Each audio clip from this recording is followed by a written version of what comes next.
Америка была названа в честь путешественника Америка Веспуччи, Узбекистан в честь хана Золотой Орды Узбек-хана, Венесуэла в честь европейского города Венеция, Колумбия названа в честь Христофора Колумба, а в честь кого назвали Казахстан? И что означает это слово? Это третий выпуск Тарих Марих, и сегодня мы рассмотрим все варианты значения термина «казах». Сразу хотел сказать, что правильно будет не казах, а казах, а казахами начали называть при СССР, чтобы не путать с казаками, так как в русском языке нет буквы «к». Твой русский друг.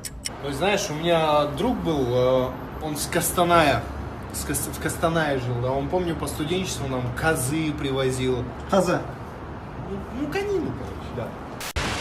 Многие пытались объяснить значение слова «казах», но к единому мнению так и не пришли, поэтому сегодня мы рассмотрим все варианты.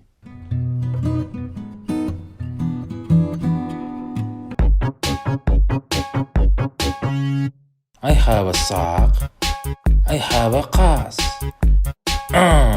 Казак. Первый вариант один из наиболее известных. Казах – это объединение слов «каз» – настоящий и «сак» – племена, которые жили очень давно на казахских землях. По этой версии казахи дают знать о том, что саки являются их предками. Также есть версия, что казахи – это объединение племени Каспий и племени Сак.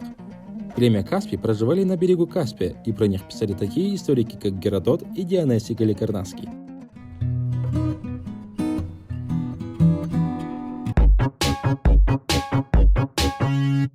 I have a ark. I have a qas. Казак. По второму варианту слово «казах» – это слияние слов «каз» – гусь и «ак» – белый. По этому поводу существует легенда. Очень давно. Нет, еще дальше. Еще дальше. Еще дальше.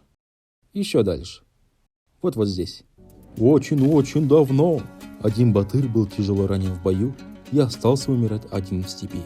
Тогда и прилетела белая гусыня и помогла батыру, дав ему воды и лечебной травы. Затем, когда батыр очнулся, он увидел, что гусыня превратилась в красивую девушку, и они поженились. И родился у них сын, которого они назвали в честь мамы Казак. А у того было 3 сына – Агарас, Пекарас и Жанарас. Они и создали 3 жуза – старший, средний и младший жузы. Интересная легенда, правда? Она называется «Легенда о батыре Калша-Кадр». Есть еще одно объяснение, утверждающее, что когда казахи кочевали, то издалека они были похожи на караван белых гусей.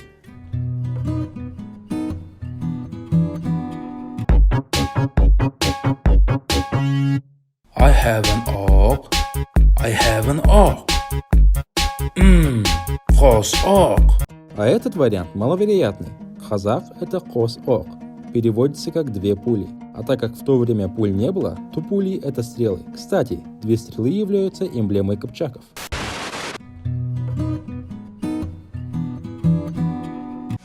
Я свободен, словно птица в небесах. Я свободен, я забыл, что значит страх. Самый известный и имеющий довольно много доказательств вариант.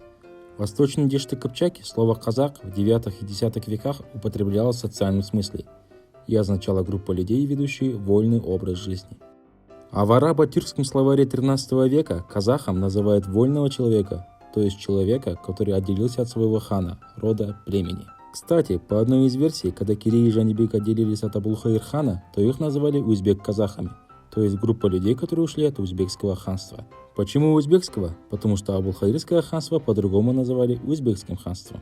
Также есть легенда, по которой у одного хана рождается сын, не от старшей жены, и она решает избавиться от ребенка и отправляет его вниз по реке Сырдарья.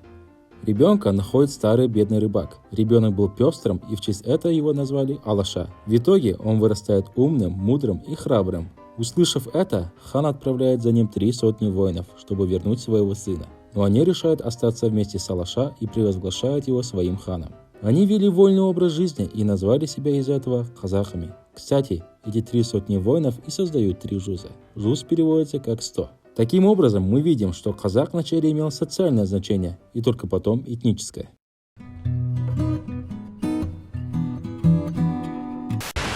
Моя версия – это объединение всех вариантов, так сказать, солянка, или по-казахски куже, ну или сархат по святое.